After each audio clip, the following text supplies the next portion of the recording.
say special ice ensure any special drinks a BMPM edda best point savings and loans any best assurances sika wudwa na ye di bomodin a efa wontuma ebebo yende ano ne betumi ama dachi a efe na apomuden papa ewo mo afei mekwe adawo my den sam eba dia channel 360 DSTV behye wotie ensem bi ho e de amame memum nyina akwa aba yenhwe ensem de oba betie ebie Auditor General Chishemu HSA say ensamendi pa National Service Authority APPM e won nya asem ketwa na wo mu ka say 548 million say e billions asem e na chese wo mu boboso no or the ensem ababeto edwa Minority Leader Honorable Alexander Afenyomakin so de no ba for ya maban no say ekoban galamsey kon na waye krado ekwan bias no say aban man ho kwan ade a o de no beba for ya boa ametumi ahye ne yakono say omai yekopiem wo mfimfim mantem so ananam hemfo ne omanfo na no dem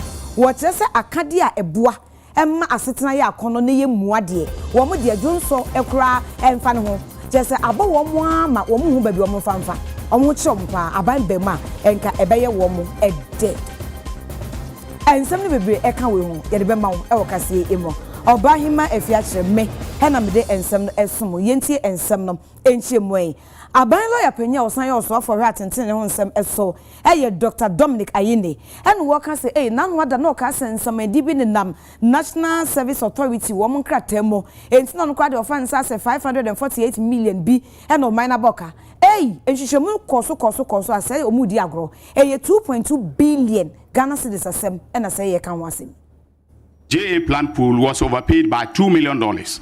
The contract sum was 176 million United States of American dollars. On the face of the contract, that is the sum that was stated. When we examined the invoices of payments, it was 178 million that was paid. So right away, there was a difference of $2 million. So we asked that $2 million be paid back by JA plant pool. We also realized that 190 pieces of equipment were added and cleared without payment of tax. In other words, they were added to the list as if they were tax exempt. I asked the investigators to go back, look at the HS code, and for those of you, HS code is a harmonized code that the customs officers use to determine the classification and taxes applicable to goods. When they did the analysis following the HS code, it came out that 38.7 million Ghana cedis of taxes were evaded. So in respect of the two sums, that is the $2 million, JFH plant pool has been asked, we have made a demand on them to pay that money. Then when it comes to the taxes, we have asked GRA, because under the tax laws, it is GRA that can make a demand for the payment of the taxes. So we've asked that GRA should make a demand for the 38.7 million. Now that is our investigators' assessment. GRA may come out with a different figure because they are the tax experts. So our investigators' figure may be confirmed or even adjusted upwards depending on what the GRA says. Now, when it comes to the issue of over-invoicing, we noticed that they were over-invoiced by between, that is the equipment, the drip equipment were over-invoiced by between 100 to 300%. All right, so I give you an example. One piece of equipment which costs $40,000, the government paid $84,000 for that equipment. That is over 110%. And so we are now diligently looking through all the equipment, and you can imagine that the equipment for all the districts, there were, hundreds of pieces of equipment. So we are going through each one of them because we are looking at a criminal investigation, and in criminal law, charges must be specific. If you miss the element of specificity, your case will be thrown out, and that is why I keep urging Ghanaians to be patient, because we need diligent investigation so that when I send a case to court, we don't have any doubt that criminality has occurred. So, ladies and gentlemen, prosecutions have commenced in the SkyTrain and National Service scandals. In the case of the latter, we have filed charges against the former chief executive, executive director, Osea Sibe Entry, and his deputy, Gifty Owari. Charges are being prepared against the rest of the public officers and the so-called marketplace vendors. In all, we intend to file about 10 cases in the NSA scandal and will use some of the public officers and vendors as prosecution witnesses. Penyina oda edom kumana no ye mrahye bedwani ewe futu abaton pesua eso Honorable Alexander Afenyomakin akan plane enye plane fa hedi a kira aban ne se waye krado se aban so obesi gina akonti ya galamsey nko ade a waye krado so de no bebo afode atai aban na chi ameyahwe eho asem aka. Unto my friends, I give them my word as a leader of the minority in parliament. I'm ready to support them if they themselves are more than ready to confront the issue head on. So far, because they seem to be benefiting from this gold board is buying gold, you know, these same galamseyers are selling to the gold board. Is there any mechanism to determine which gold is coming from the right source? And because the money is coming for them to stabilize the economy, stabilize the city, they are pretending, you know, that they don't know the sources of much of the gold that they are getting. But if we are ready, they are ready, because they have the government now. They have the authority of states. If they are ready, trust me, outside in parliament, I would lead my colleagues to support government to deal with this, because galamsey is affecting my constituency. Though my constituents are not involved in galamsey, the water we drink come from upstream, all the way from the eastern region. Ayensu, we know where Ayensu flows from, all the way and ends in Winneba. He just said that he swears and he is ready to support, government to fight against galamsey. At the beginning of the life of this parliament, if you all remember, we started first with a conference at Kempinski of MPs on how we can build a coalition of MPs to address the problem of small-scale mines. I don't know who remembers. For Mines came and addressed us, where MPs were there. It happened. I organized it, so I know it happened. We invited the minority. He didn't come. He didn't. Not one single MP showed up. They treated it as an NDC MPs event.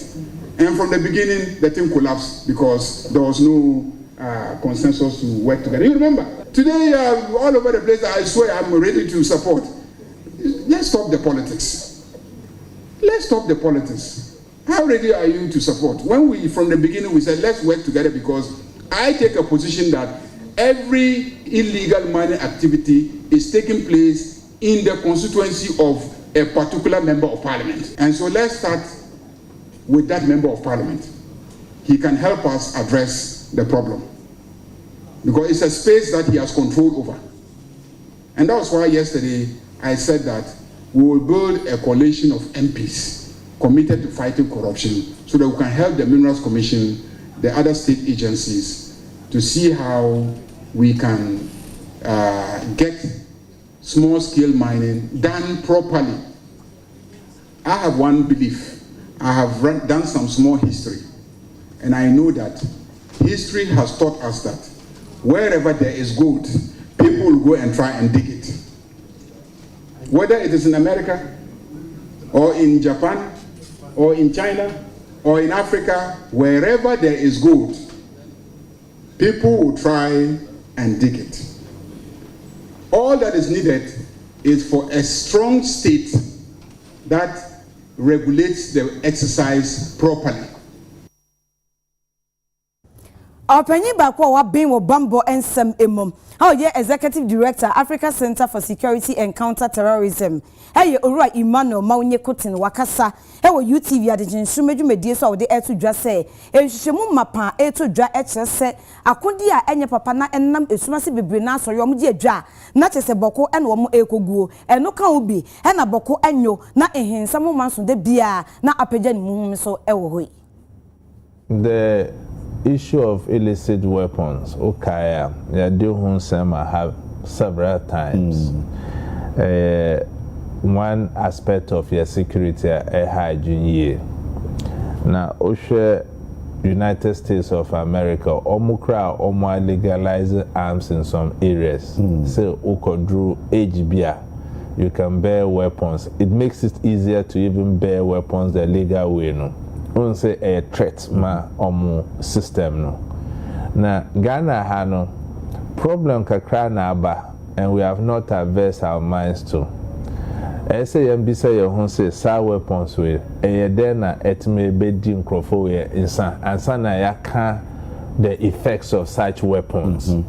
Osha your borders near too porous and can Osha Boku enclave because of chieftaincy conflict arranging from Boku pre-independence based in Deno. Only say Boku has become the transit point of illegal weapons in Ghana today. Wow, that's the latest statistics Saba. And the AK-47 Asama Okano, it is in the hands of so many people. And tina ubehu a police folkra basa bana upe deployment they exercise a lot of caution because ushe etio omukra ekita is not as sophisticated as the criminals. Sakuma no Asama o mention here armed robbers confronting police in a shootout. It's very real. Now, weapons are not some uncrofoe omu yusu. And these illicit weapons are behind a lot of the coup d'etats we witness in the Sahel region. Mali, okay. Yeah, okay. Guinea, even Burkina Faso, Niger, Nansia, Ebaye. So we have to take the issue of illicit weapons very serious because your mama first time also arms amnesty nkrofo ede omutio bae na wa beji kakra after that period no one for there no mo targeted race no omuchiwa they'll prosecute you but say after that there was change of government no we didn't sustain it. Okay, so there's not a deliberate government policy to tackle this illicit weapons in the hands of people who are not supposed to have them. So we are going to say politics. We bad now I any there no call. Security one area and you say for politics cry unkum. And dear John Mama started in the last 8 years nanka Nana Ekufuado sustain here. Think we will not be talking about what we are talking now.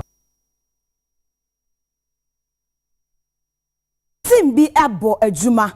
Team EFE Ayawaso West Wugo Municipal Assembly one task force account na pressing for abom chidom wo mu kopie mu opon no traffic light a ben Bauleshi Presby School no wo koya wo nantesie nyina ene se omanfo bi atamumra shomsem ACC adan he wo high tension ase wa brekwan etiamra wakọ akodwiri ni nyina ego na say you wan yet say and you hu say nkofu bi aba asase we so under the high tension fine.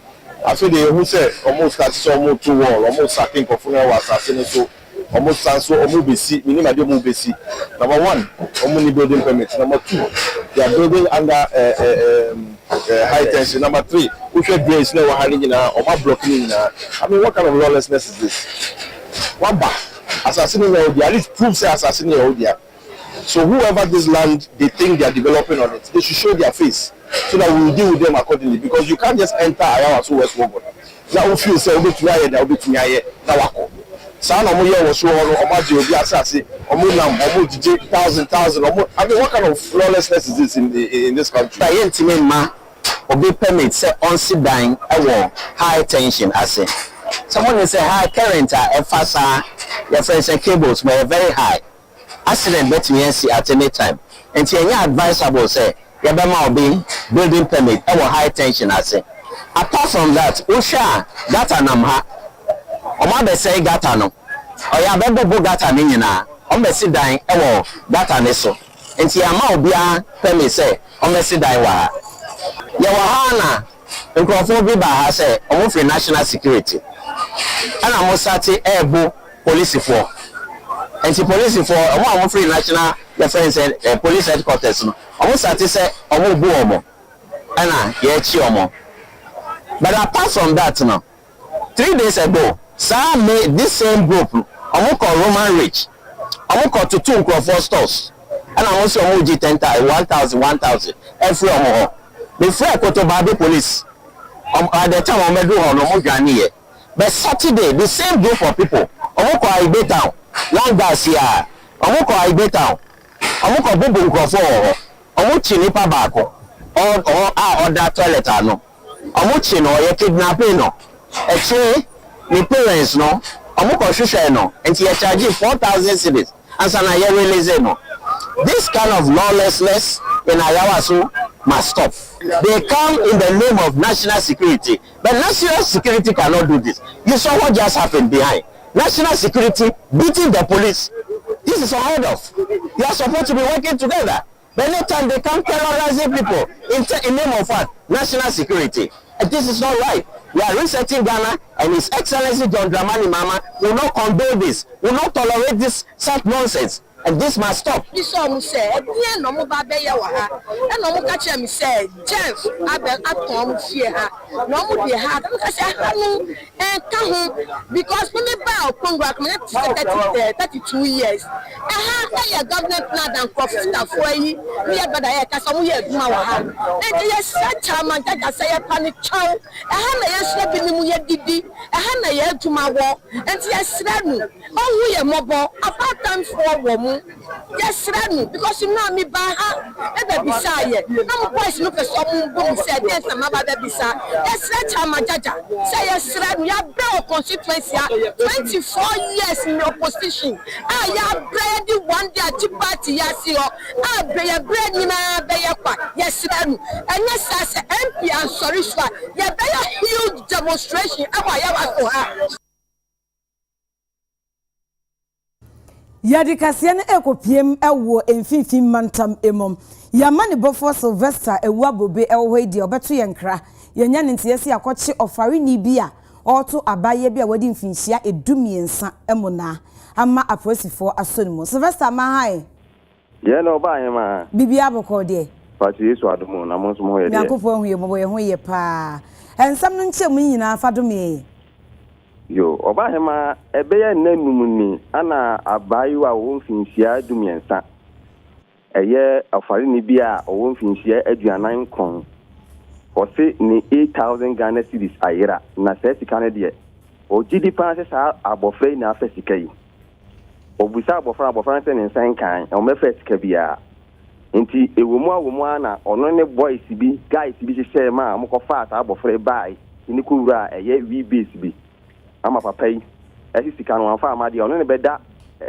mako 9 baaku bi a 200 Ghana cedis 4 rounds no 1 round bi a 200 Ghana cedis enti papa yi chira bofre ma oda ne so ni na da ma enti ogusu da no omo da no na ni na hofu ensu kura omufo no mu twa asem atwam ekọ ama bofre yi oyare anche ana tape yanura tape pi abonten ameno ka sei eye police for omo eye apam omo team hu steam am ko ya ba pay na ogina police a oye na juma o ma chi papa yi na ba eye police station ano pay o ma table papa yi na ko gina eye court wa ewo apam a omo gusu di na asem enti papa ni din di kofi nyan e wadi mfinsia aduanan enkon 49 years wa repu abayiwa wadi mfinsia dumiensa ewo Manford wa ewo Gumwa West ewo mfinfini mantem a nti a police for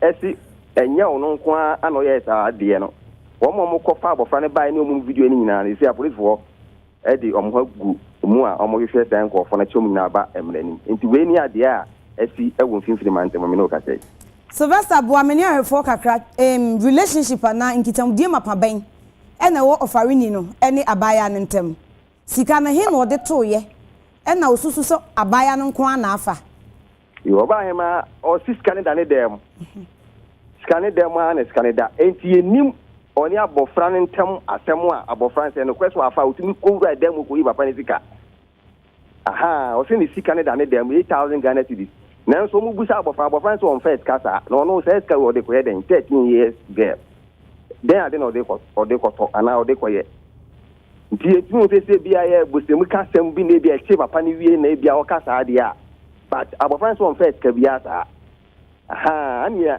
one ne ntam nso no ye nim na da one abofran ntam because ya kura je afọ kakra abofran wo 13 years a wo tumi ni opani sei pani a wanya mfinsia aduanan kron etumi ni da 4 rounds 8,000 Ghana cedis ka abofra no wa mubu de ano ojen papa eti apolice fo kura no omo dwen ho a omo ntiase enti omo ye se ne a ebinum tumi nya akukuduro kura phone etumi twa game no omo bo na mo mu wie de na chese ye planting enti apolice fo ndom ho gumu omo ye se nkofo na aka no na mo to ma no na omo chechirim ne ekoba yinti abapa no tumi nya akukuduro ene sa abofra no ye sa agubone no so vesa omo baby antiase ne mayie no papa ne te he abaya ne te he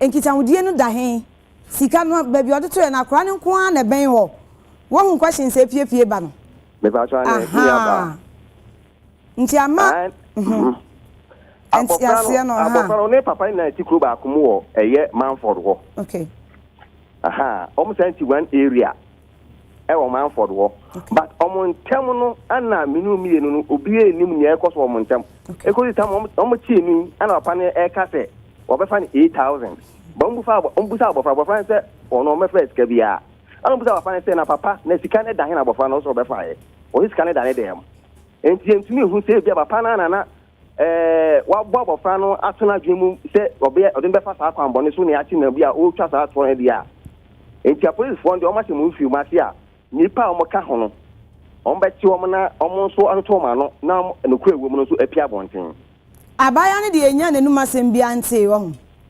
abaya wan de nyum buta ne se papa no wo so afa ni 8,000 no ku e na o fi da bi to no de no ni asem o kan so onim ni dada so onim ni dada wan kirem wo se abofra ne se papa ndi onim no om ti one area nti e dia de onim papa no na papa ne nsu nim no but sani ebehu se eye no kwese wafa ni 8,000 ana sa won fae no eno ni asem isi ya no ye nyina ye bisa police for am se nya abotre na omo nchi omo maka na nsa na omanya saa fact ne dia breyen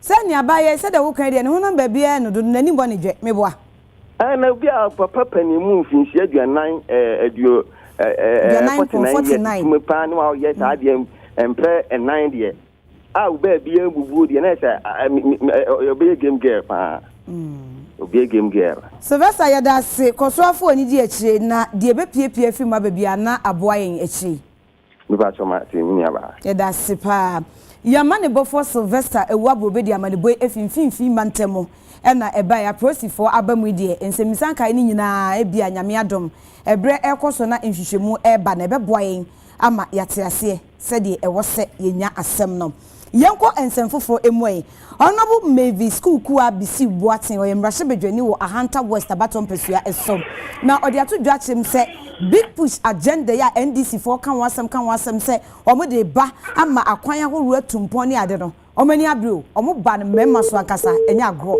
ene amanyosem ene ode eye kra trema na okan ni se ina kwan nya ya na etwedom na ezuwana bade wo meboa ya no ezin kakra ade ya sha asisusu yezi free baby nti yeguda ya ne kakra nti faith na watuma yeguda ya ma no awehemi da ye bewie no na faith kwan no wa yefe kakra amechiri abano so kare oba be ye bia ono so oza abaka homa wa yefo yen papa John Domani hama akwan iye ewo nenyum yen agasa yenyim no ye mpuntura o si ade ye o ye nyama ye afa na ya hyase 9 months na ye renu pa onu mpo ye hwe kakra pa orekodo ntimi nyim do nto ma 4 years nkwa wie di na Hanta ye na kwan bima ye fa afan na mintum nkada freti nkote na oda makomado Hanta hinara eda makomado nto ede ye hwim na ye siesie Hanta hinara e ma Hanta ye fe nkama obe ya mamye de membre boso no na donye kan legacy membre boso na mesimro kom na ahanta ye fefe de mebi mponsi obi anabredo da na mebe mbehwe no na ekuro no yankwan ye yes ye development so na the investors are ayakwan number 1 ayakwan so bili be ofie na se akwan no hontum be ofie enti me hu na ode mutum na me upgrade akwan no so that it will attract investors. 21 mene MP no mene jono ho no so go ahead na makase mo the machines na mama mpa okase na what drip machines na mama na what me am hwekwana na fuel machines na yetu edai because aban always come front of fuel and family and just started almost 3 weeks in. The reason why me parim dey to the mama jim resources me the make my in there as a leader the little that I can do no on na so emulate na ya bom na ya yama de wa kase na sami mentum anye na metefa kora on na worship na me obeyeden na me maeden enti me ya na adam so follow na me nka so monka me fretin kote I'm talking about a hunter area.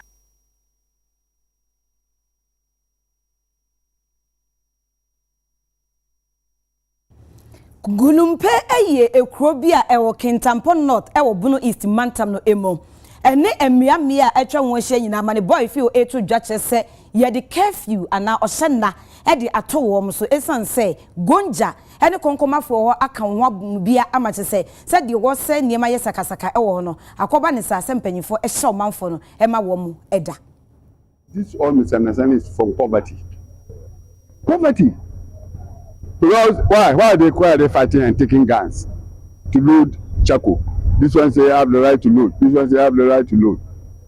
I mean, loading charcoal, if they are even talking of possession safe, that's better. But common loading, that has brought this one thing. But I think there's deeper things in it because concumbents and Gonjas or foreigners and settlers, they always have this problem. So the best thing is that happily both sides have agreed to lay down their arms. They've agreed to listen to everything. The regional minister has talked to them.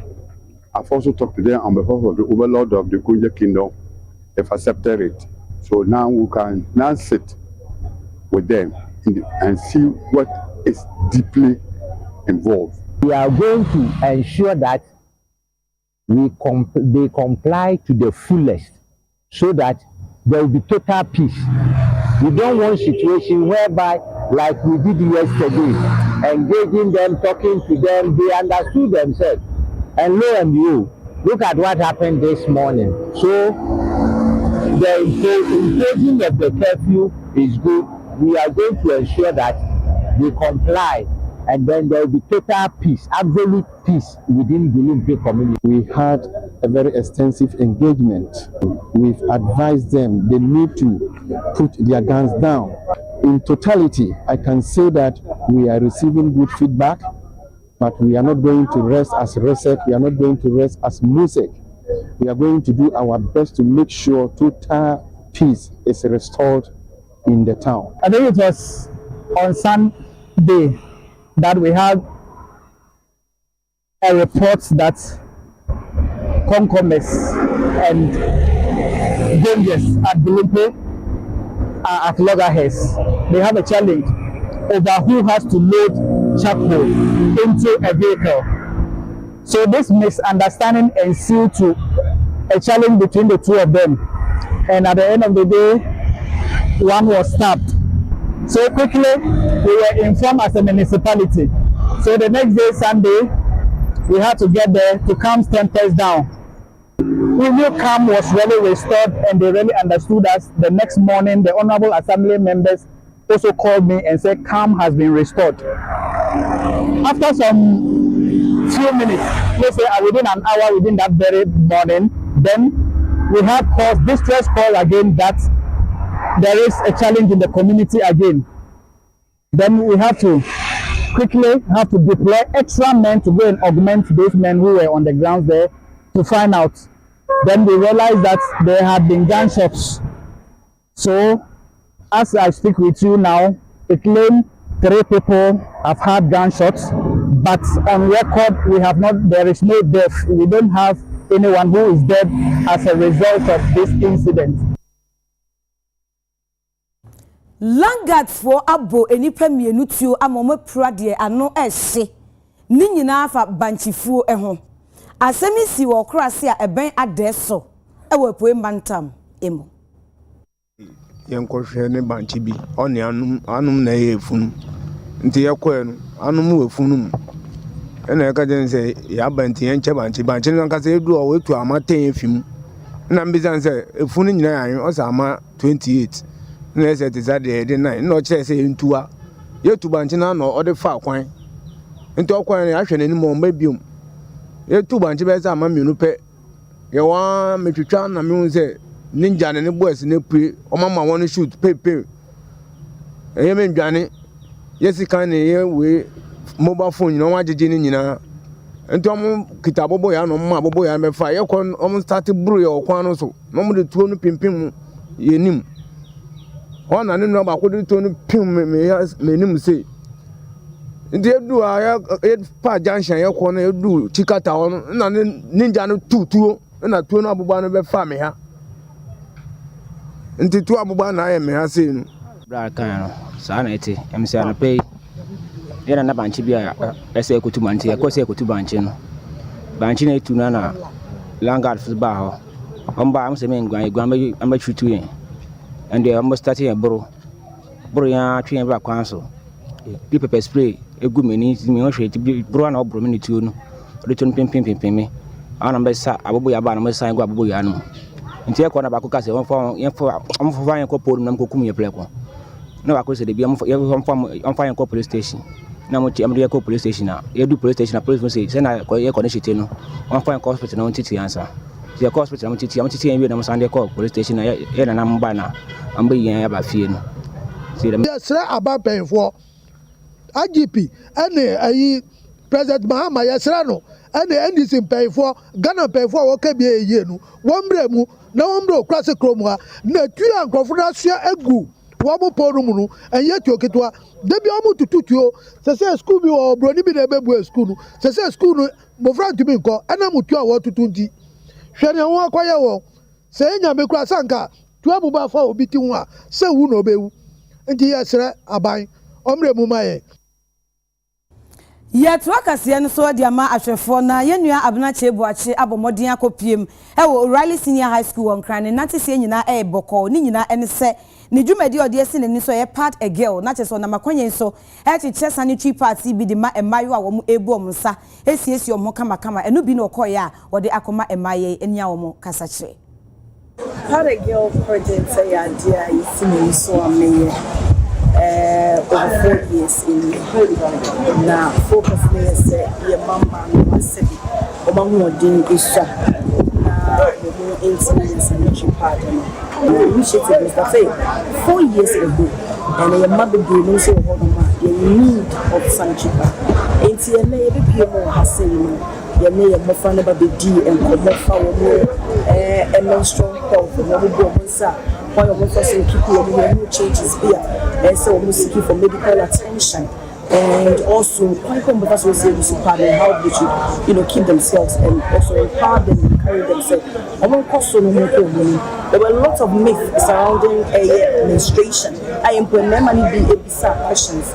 I become say so baby nensa as a so cold here and son of them up say medical and some of the baby sense so so Sanema we nyina mytha so babu ni nsa sebi eno nche se yeduabo eno enche se sebi at the time bi e kan ye ho eno na ma ye ememu so clearly you could see say education e ma no omuhia se de ombet se ene bia so in as much as boawo asa menstrual pains fi ho no emu bi so no musan a ye de support part a girl projects and also in us now support your man in me and no so less when it comes to so moving access to sanitary pad and now your bar O'Reilly senior high school they are hasina to say I'm of no many agents we say so near dear yes so e ma ye nichie ayeye wo ha naka o da adwen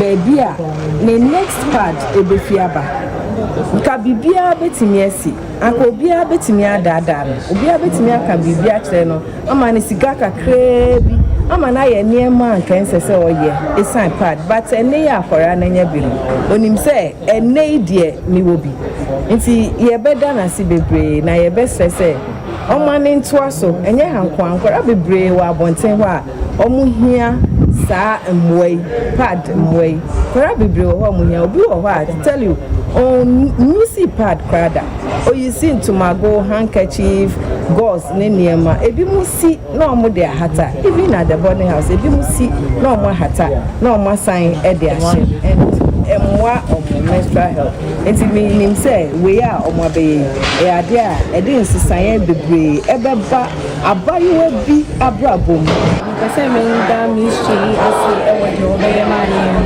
na omo boy so e ma yen ayen tin do asi intimity asi na de you be so omo church e be kan say mendo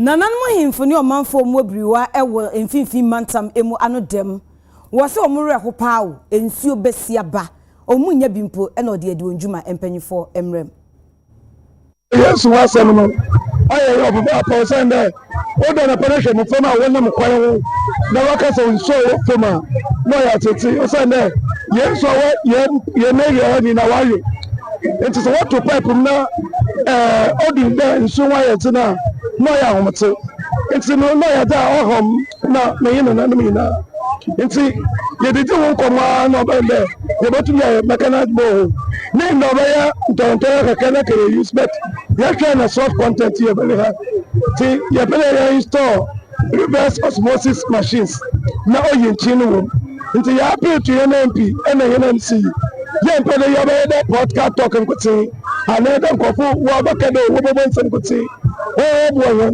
wo so na ndra ya me na nsu no oba kaka ba ka ba bo su na bi ni asani akọ nsu a no wo ya tin mu nti obi wo bi wo boy na wo boy ya ho pa nsu eji nsu kwampa bo fanti ko ma bi wo ko ma ye hie nsu ankasa eji nsu ko ma na bobo ya na yesomo won o se bi ko abobo ya ye kwa 5 cedi enyo 5 cedi ani nsu no nti e bre won nsu ankasa abayamo boye nsu sambiaza oho bo pa se ba central regional ukrowa nsu hu ye na wo ho pa onyi briwa ye pipe ye bu no ebi fi be fi krom ebi su fi igwai na onam da ni nya onu wa nsi no so oba ondu ha etibo he na mofama no afi ho bu nsu wo baby a onsam fata onche bia no wofo otutu enese wo kroimu na nsu abatata ho ho na mofama no okoko sese nsu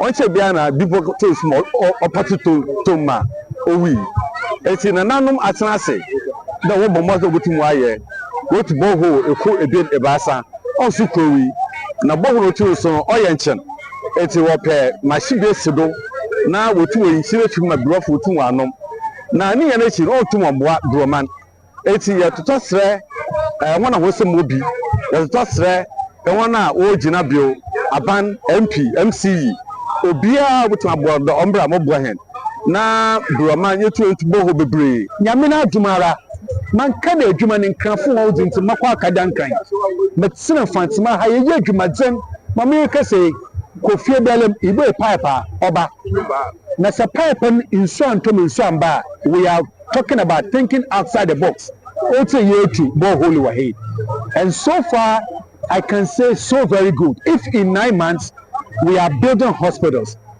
we are building cheap compounds you need to boreholes there's a new often modern toilet facility as aba yasa so ya kafe adwuma bi offer environmental protection authority non crobate fi inkran yazaba ma eko oyo jubilee hospital once writer they say office kesibis wo sisiara in Babuna Mufo, the 1 more, what Biruafu de Brew, Woma, what's a coin.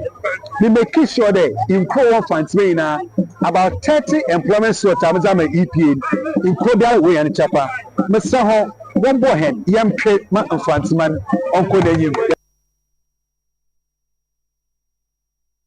Yada so ejina mfimfin mantam no muna enya biwafo nkwa na eso omanfo mo enyan bonta e wo dwumako enya ne sia mensin emu nso e kire so omkwa de nsuo no omu obi na babru abosumi num kakra ni a contractor meye kwan kakra nie omukata omani te ya contractor etwitwa pipe ho manyina mu ama nsuo nwasem aye den e de amawo me am no me na nane driver gallo every day system no how every day 2 gallo in be 30 well at distance if junction drainage ko feel every day I'm pay me because my 2 times 8 times 16 gallons and pay we show that this is in high there for chop 1 year road in my no 1 year free man before like the way another came before we kwan na yenta way kwan you know you bonye them development the way development way na from boa profit kwan so nsi yor ha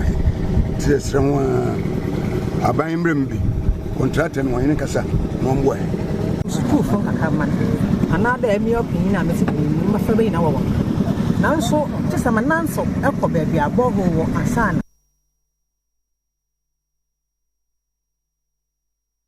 akosa live as in shikra so one no should boho no so yet be dey 10 na wa atu nti se wi adre mpo na be nya kwan pa akasa wo shimpa enye bi ama ma se about time na da ho bi hot to pure water se bi ma pure water so bi nyi ha se bi mfi man kase mma ya na wo da tinase da ri mu zaman shi kom no ho ha ya papa pa nti yesre mpanyinfo mma wa ho hu ya mobo na wo mobo aye wo sam no ho so masa yanto hwemi hu ya na wo ye ma na nyala ye kwa adokwan akwan ne kom ozi nya acha onu nti wo ye adwuma a wan franyo wan yanka so aha onye na nde ye ta we chi de adwuma no wonye isande ya da futukwan ma acha obi mu wa asma mfutu nti sabsabe wafi nti so wo ya ma ha na de ye yinje nti na ye mpeda ye bohu de oyim ha na ye nyina na ye na nde wo ye adwuma yesu ye ta we chi papa ne mum adwuma na wo ye na onso anyi ewo baabi nti na ona homa ye ka wasa Yadikase eko amiji madar mai ba bongo di fara agoframa so ensem Prem to break us your boy eye Eco Bank adaroma and waso yasne ama ye de bro